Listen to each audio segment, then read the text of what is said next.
The first thing to say is that the term coaching is completely unlicensed and unregulated. And what this means in the real world is that people can be out there selling themselves as coaches and offering all manner of services, some of which I'm sure are very, very helpful, but they're not what we understand as coaching.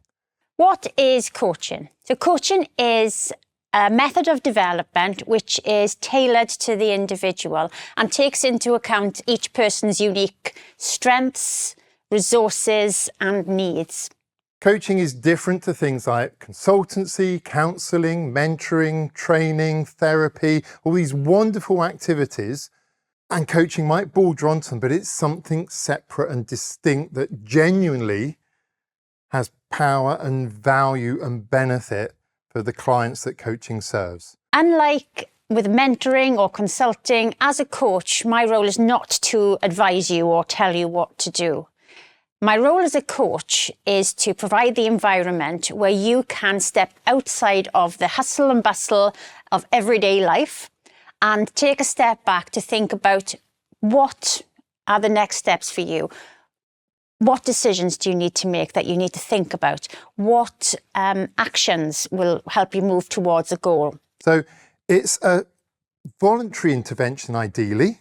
We don't want the person to be sent, we want them to be there of their own free will. It's a series of conversations rather than just a one-off. At the very least, there should be two. You know, what is it that the client intends to do? And then let's check in and see if they've done it. It's a structured conversation. The client might not be aware that the coach is using a structure, but it's one of the things that differentiates from me just sitting down with a helpful colleague and having a coffee in a staff canteen. Again, I might get benefit from that, but a coach loosely holds a structure that makes it more likely that the client is going to come away from the session with something useful. The other thing that's important about coaching is that it is predominantly future focused. This is one of the key differences between coaching and things like counselling and therapy. If I go to counselling, it's usually because something has already happened to me and it's having an impact on my ability to cope or function. It's not that I think something might happen to me in the future and I want to get the counselling in readiness for when it does.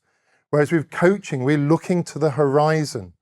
I might have a problem I want solving, but coaching is not just a deficit intervention. It might be I've got an opportunity or a possibility, and I want to use these coaching sessions to explore how I can realize these opportunities in front of me. So it's a series of structured, future-focused conversations. I will not give you advice. I will not tell you what to do. So this is unlike a mentoring or consultancy role. My role is purely to use the communication skills of listening, challenging, questioning, providing feedback to help you gain clarity on the resources and the answers and the solutions that you already hold.